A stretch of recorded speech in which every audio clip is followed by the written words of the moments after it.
Hello students. Some new X-rays are available with me for your convenience to read the radiology.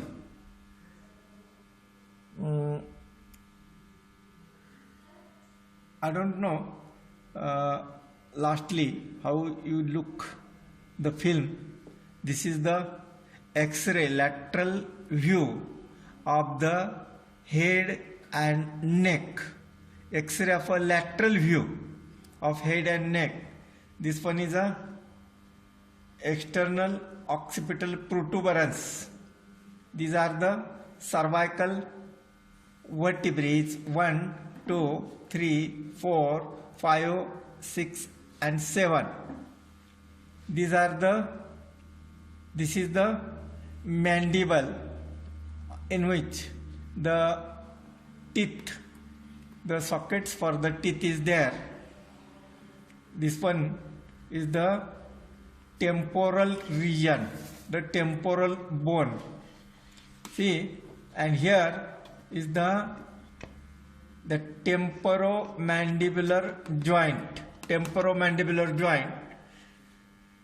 So you can better understand these are the spines of the cervical vertebrae. The spine of the 7 cervical vertebrae is rounded. See here, the spine of the 7 cervical vertebrae is rounded and it is longest, and that of a 6 cervical vertebra is bifid. The spine of the remaining cervical vertebrae, 2nd, 3rd, 4th and 5th, they are longer, become more and more longer comparating as they go downward. The first cervical vertebra, basically it is like a ring called as a atlas, and the second is called as the axis. The axis has a very small that spinous process, but here there is a growth of the spinous process. It is one of the clinical anatomy point, clinical anatomy. This one is the occipital bone, here is the parietal bone, and here is this one is the temporal region. Temporal region. So remaining in the part of the lower, that neck and the thorax, the bones cannot be visualized in this X-ray. So this is a lateral view of a head and neck. To know better, to study if any overgrowth of the spinous process or bone or the body of the cervical vertebra for the study. So this is about the bone. This one is here is a external occipital protuberance. This is external occipital protuberance. Here is the external acoustic meatus. Okay, so these are the things that you can understand better, you can read. So reading of this X-ray of the head and neck. Okay, now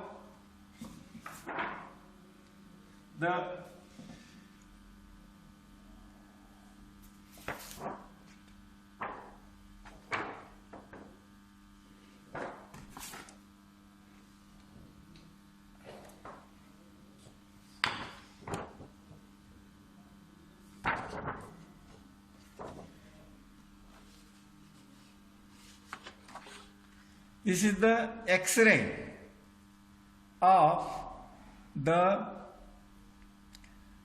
dorsal and ventral aspect of the foot. Dorsal and ventral aspect of the foot. This one is the ventral aspect of the foot. This one is the dorsal aspect. It includes the lower part. This one is the tibia. This is medial malleolus. This one is the fibula, and above the calcaneus, this one is the calcaneus, this one is the navicular, this one is the cuboid bone. Medial cuneiform, middle cuneiform, lateral cuneiform, and this one is the talus. This one is the talus. See, the talus articulates with the calcaneus. Calcaneus articulate with the navicular, and the lateral bone is the cuboid. It is like a cube. Navicular, cuboid, calcaneus, talus. This one is the fibula. So this is a ventral aspect of the foot, right sided foot. This one is the dorsal aspect of the left sided foot. Okay, this one is a medial malleolus. This one is the calcaneus. You see the calcaneus, and above the calcaneus there is a talus. This one is this one is a fibula, lower end. This is a lateral malleolus. This one is see, it is like a bended finger. The medial malleolus is more below to the level of the lateral malleolus and medial malleolus. See the levels. You can read the levels of the lateral malleolus and medial malleolus. This one is the calcaneus, and medial to the calcaneus, this one is a navicular. This one is the cuboid. Medial cuneiform, intermediate cuneiform, and lateral cuneiform bones. This is first metatarsal, which is the strongest bone of the metatarsals. Second, third, fourth, and fifth metatarsal bone. Sometimes here at the junction or in the gap between the cuboid and fifth metatarsal bone, there may be growth of the sesamoid bone. Sesamoid bones are very common in the foot. This one is the first phalangeal bone of the great toe.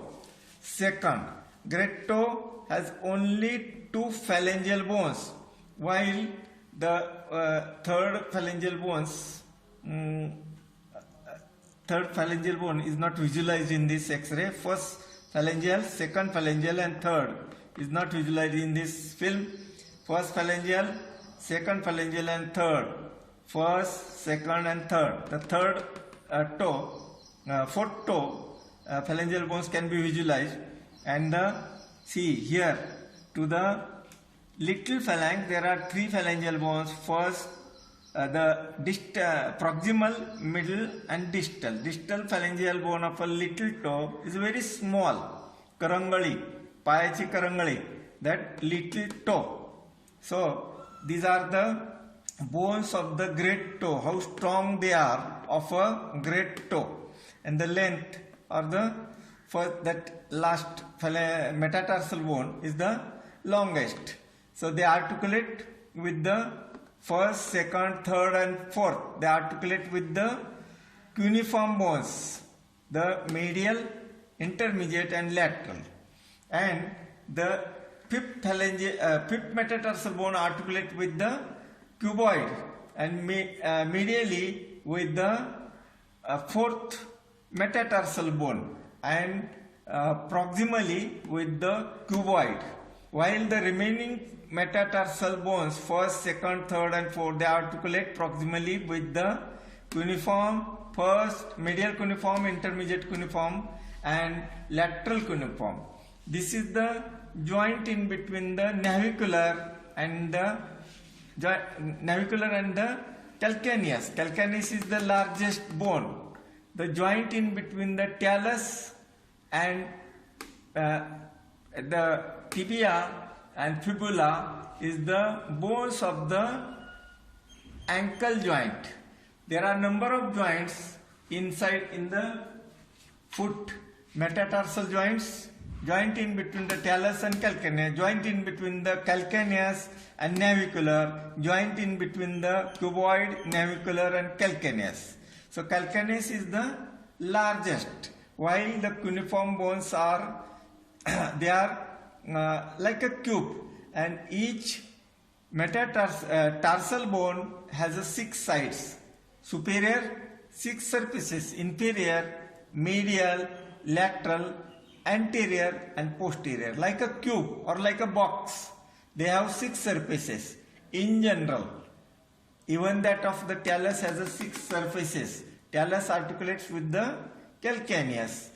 Calcaneus laterally, anteriorly articulate with the navicular, and to the lateral aspect of the navicular there is a cuboid. This one is the bone cuboid. Okay, these are the bones of the foot. If there is any there is a chance of the growth of a sesamoid bones, especially to the medial side junction of the metatarsal and tarsal bones. There is a chance of the here. This is a very common site of the growth of a sesamoid accessory bone may get developed from the tendons of the extensor muscles of the leg.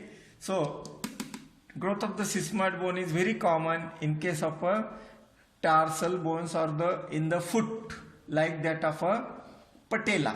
Sesamoid bones are the bones which are formed from the tendons of the muscles.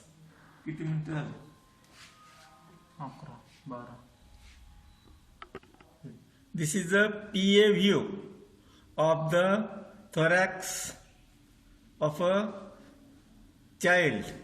See the ribs, the heart and the great vessels of the heart.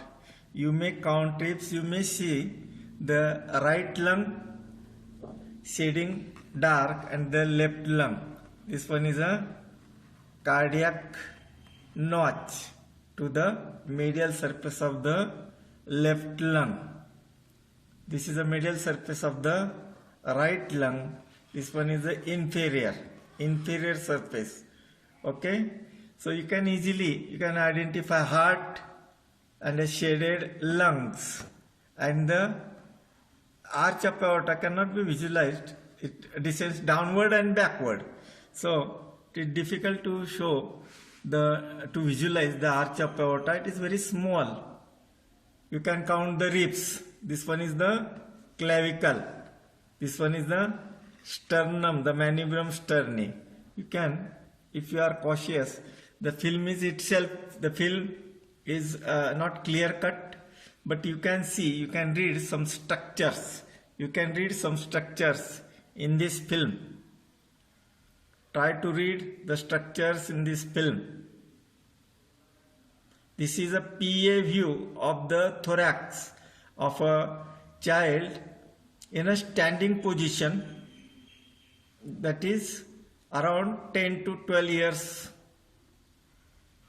Around 10 to 12 years old. The age is 10.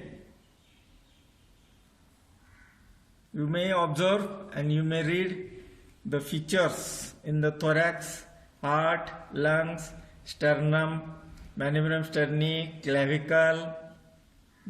This is the common site of the pleurisy here. The pleurisy, the lungs here, all the fluid. That pleural effusion commonly comes here, and the aspiration is done here. This is the common site of the pleural effusion. Okay?